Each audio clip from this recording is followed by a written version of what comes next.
Infelizmente, né, eu gostaria de começar esse estudo dizendo Shalom, meus amigos. Mas isso é impossível, né? Então, vamos usar uma palavrinha, né, que se tornou assim, para mim nos anos 70, por exemplo, chamar alguém de irmão, os cariocas eram meu irmão, né?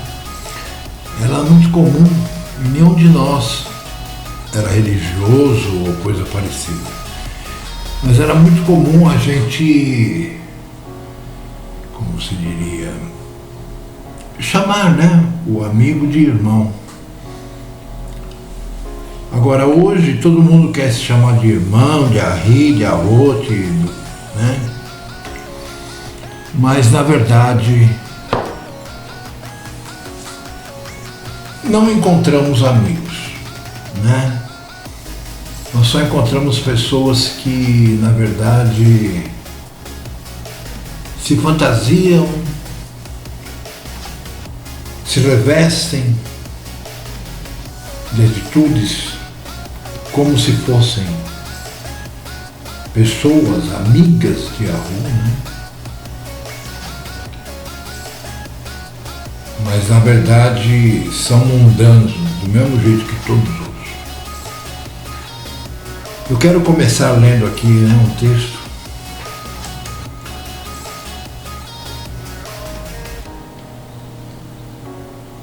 que diz o seguinte: como vinagre para os dentes, como fumaça para os olhos, assim é o preguiçoso para aqueles que o mandam. Observe, meus irmãos, isso aqui é muito sério. Isso está em Provérbios 10, 26, Mishneh, né? Observem bem, como vinagre para os dentes, ou seja, o vinagre não faz bem aos dentes, né? Todo mundo sabe disso. Como fumaça para os olhos, assim, ou seja, um incômodo, né? É o preguiçoso para aqueles que o mandam. Então, isso aqui estaria aqui por quê? Veja, a palavra para aqueles que o mandam já diz tudo. Porque aquele que é servo, aquele que realmente é chamado, aquele que realmente é seu amigo e vem a ser seu irmão, já por motivos de sangue, genética, etc., né?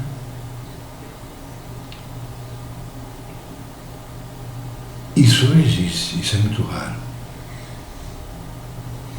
Então, aqueles que amam Yahu, aqueles que Yahu ama como filhos,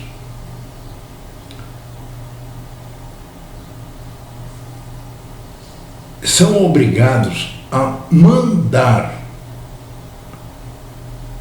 sabe, homens e mulheres já grandes, crescidos, muitos envelhecidos, para que façam alguma coisa. E aqui está sendo comparado essa pessoa que você chama ou que você manda, porque infelizmente, né, como nós não temos amigos, nós só temos pessoas que observam, não enxergam, não escutam, e quando você pede alguma coisa, se negam.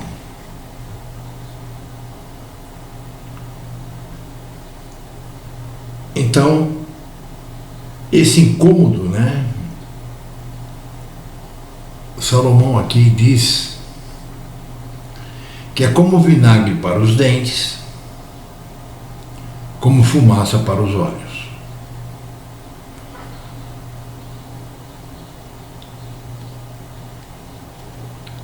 Bom, nós vamos estar lendo uma série de textos e depois eu vou falar a respeito, então, dos dias de hoje, porque isso aqui entra naquela série, né, que acho que nós paramos no terceiro ou no quarto.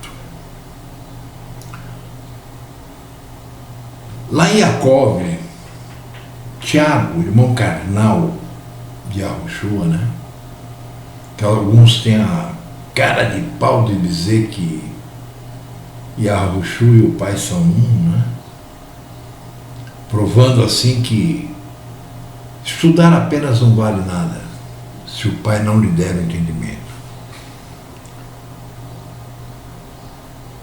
Mas Jacó, né, irmão carnal de Yahushua, na sua carta, no capítulo 2, versículo 23, ele nos diz o seguinte: e cumpriu-se a Escritura, que diz, e creu Abraão em Ru, e foi-lhe isso imputado como justiça, e foi chamado o amigo de Yahu.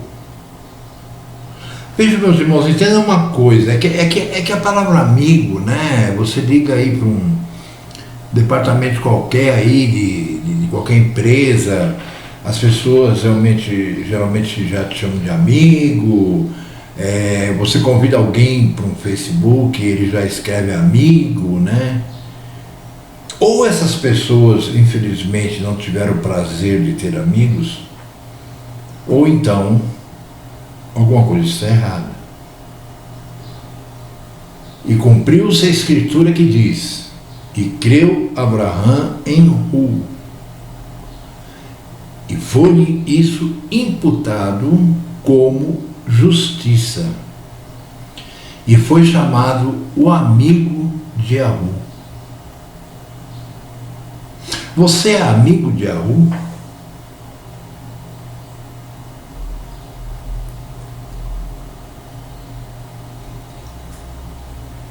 Você sabe o que é ser amigo de Yahu?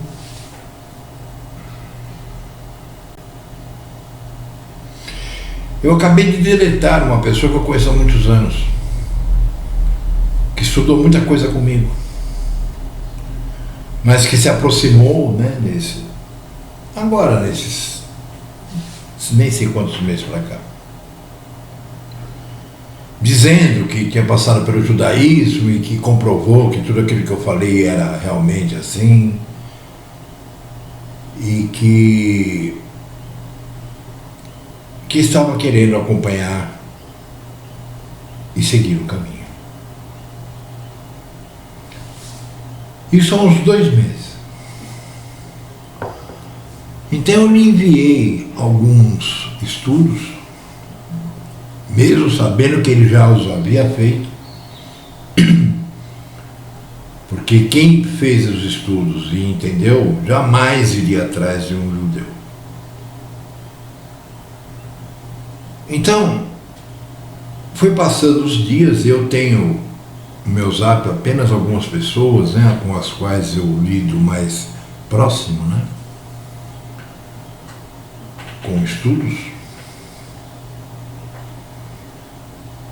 E eu todos os dias perguntei a ele, porque todos os dias, pelo menos de educação, ele demonstrou ter, né. Eu costumo cumprimentar as pessoas que eu conheço. E ele retribuía. Nem cheguei a fazer a experiência de passar uns 3 dias sem cumprimentar para ver se ele cumprimentava, né? Também tem isso, né? Agora, quando alguém tem uma dúvida, sem dúvida, ele te procura, né? Mas tudo bem, assim foi escrito pelo Pai, assim tem que ser, não tem como mudar isso. A não ser que o Pai queira. Mas eu vou ler mais um texto.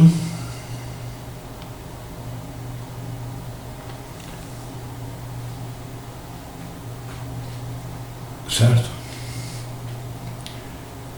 Para que vocês possam compreender, né, quais são as bases do que eu estou falando. Que ainda existe alguns ignorantes, cegos na fé, né, que acham que isso tudo sai da minha cabeça. Poxa, se eu tivesse assim, né, um repertório tão grande dentro de minha cabeça, eu teria sido um escritor famoso, sei lá, né?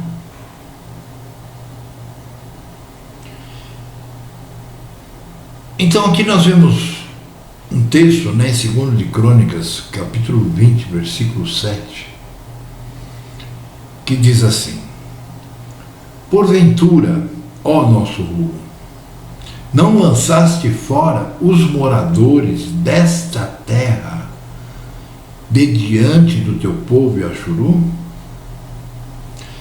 E não adeste para sempre a descendência de Abraão, teu amigo?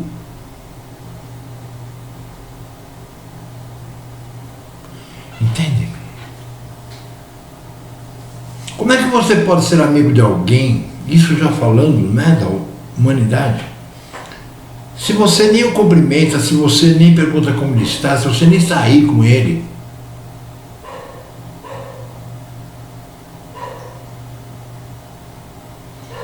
Ou o seu conceito de amizade é ganho, né? Quando alguém lhe dá aquilo que você precisa, então ele é seu amigo. Ou você realmente já era, né? O Pai não te deu nem uma faísquinha de espírito para que você pudesse entender essas mínimas coisas. E é interessante ele dizer: porventura, ó nosso rumo, não lançaste fora os moradores desta terra de diante de teu povo Yashuru? Eu canso de dizer, Kadosh, santificado ou santificar, não é usar auréola, não é usar a Bíblia como desodorante, não é falar asneira que nem o Papa, e não é ficar, sabe, viajando na maionese como os rabinos. Então, aqui está escrito: não lançaste fora os dessa terra de diante do teu povo Yashuru? Como assim os lançaste fora? Claro, eles já tinham atingido um nível tão alto de impiedade que o Pai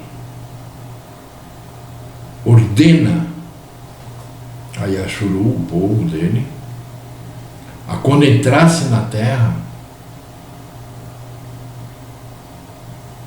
acabasse com todas as nações, não tomasse nem seus animais, nada, derrubasse tudo, para não ter a má influência.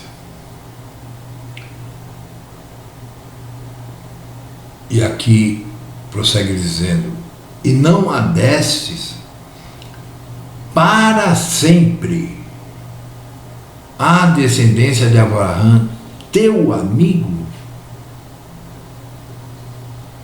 Veja, aqui não está falando Abraão, o patriarca, Abraão, profeta, Abraão, não. Aqui está dizendo teu amigo.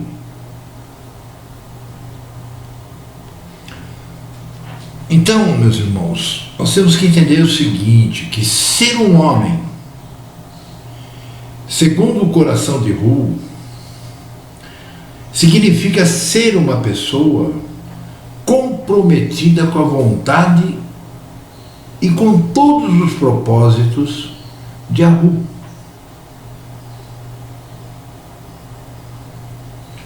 A palavra diz que David era um homem segundo o coração de Yahu. Ou seja, ele foi a pessoa que Hu escolheu, que fosse do agrado de Hu, para ser o líder sobre o povo.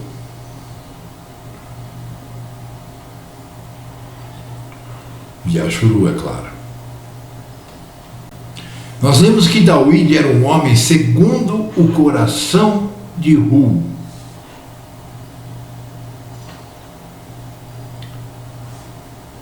Então nós podemos notar que no contexto, né, da sua sucessão ao trono, né, de Ashuru, naquela época Saul, que era o rei, ele reinava sobre toda a nação hebraica, todo Ashuru, todas as tribos. Ainda nem existia todas as tribos, inclusive.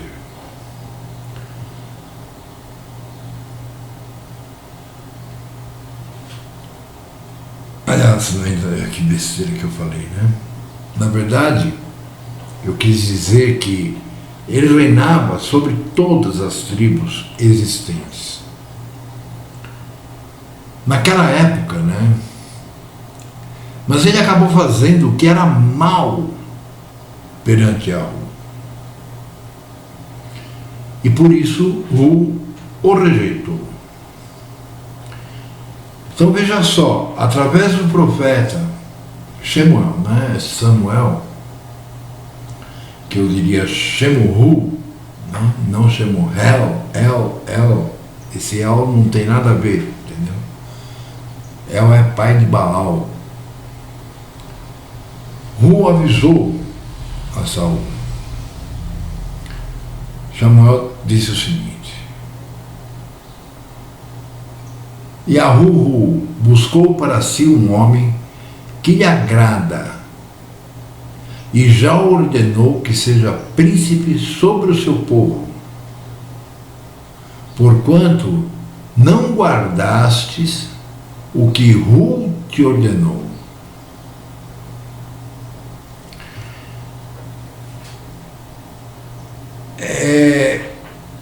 Isso está, né, na primeira de Shemuhu, no capítulo 13, versículo 14. E seria interessante, né, vocês lerem o capítulo 15 do primeiro de Samuel todo, para vocês entenderem bem do que eu estou falando. Observem a expressão um homem que lhe agrada, dizendo, né, que em vez de Shaul, Hu haveria de escolher um homem com o coração segundo o seu, significando claramente, né, que seria alguém dedicado a temer, praticar e obedecer a tudo que Hu mandasse. Observe bem, depois naquela, né, passagem onde o profeta foi enviado à casa de Jessé, que era o pai de David, para ungir o novo rei de Ashuru, novamente esse caráter dele, de David, foi enfatizado.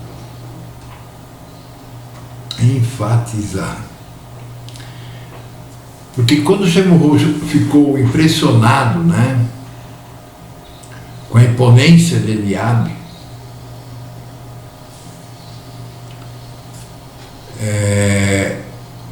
Hu o advertiu.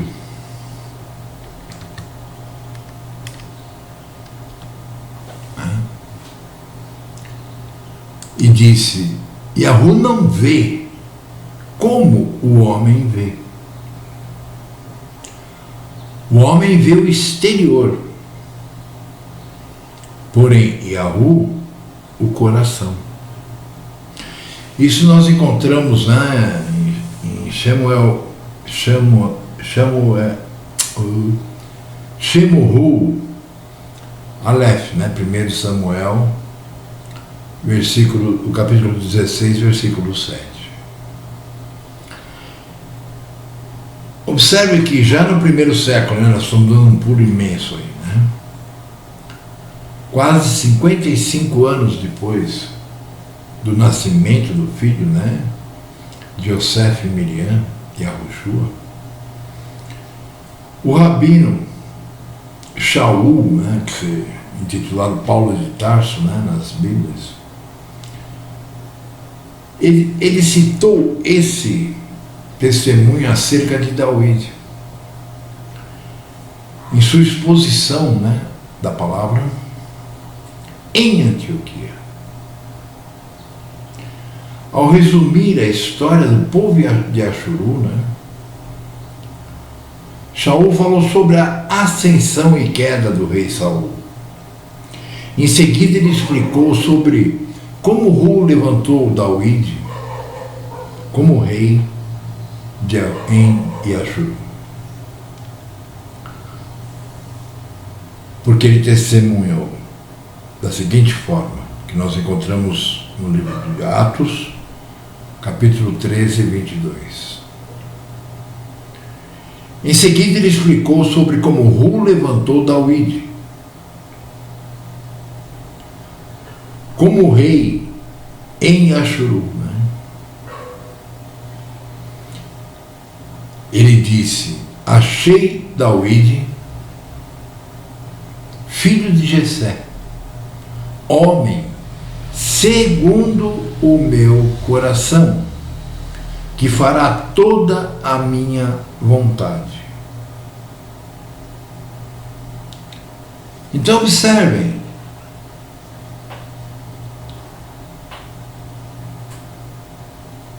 o que faz com que alguém seja amigo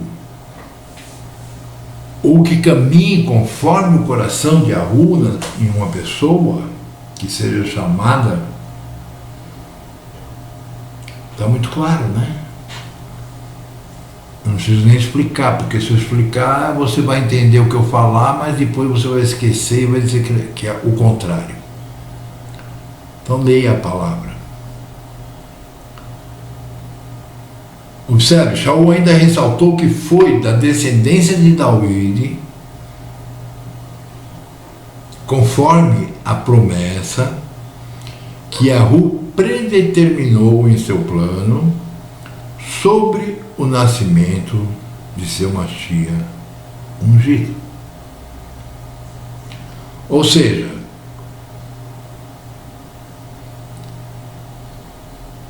Yahu já havia predeterminado que da descendência do rei David, que é descendência de Adão, de Noá, de Abraão e assim por diante, nasceria aquele que seria ungido pelo Pai, filho de Yosef e Miriam, que morreria, seria ressuscitado e que virá.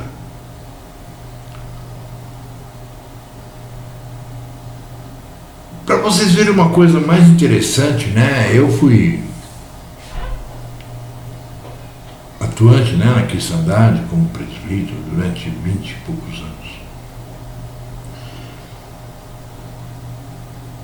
E sempre preguei, né, infelizmente é mentira, mas é assim que o Pai queria, porque assim estava predeterminado. Que a igreja, né, que nem existe na palavra, ela seria, não é assim, a esposa do Mashiach.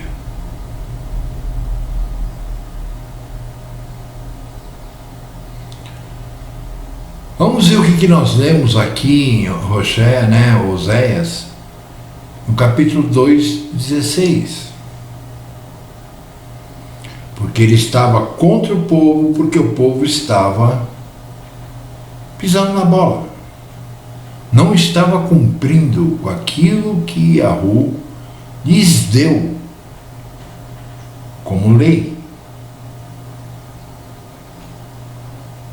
Então, Oséias escreve o seguinte: e acontecerá naquele dia, diz Yahweh, que me chamarás meu marido, e não me chamarás mais meu Baal.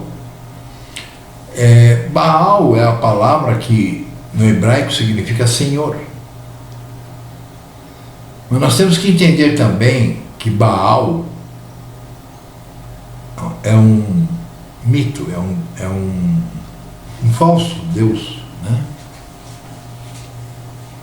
E que ele está ali, toda vez que tinha o nome de Yahweh, eles colocaram Baal, no sentido de que o povo realmente adorou a Baal também.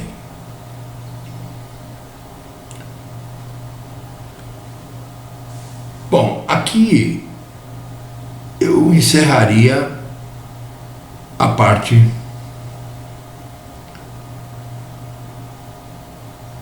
onde eu estaria lendo textos, mas eu vou encerrar aqui para ficar curto, para que ninguém possa dizer que é muito longo,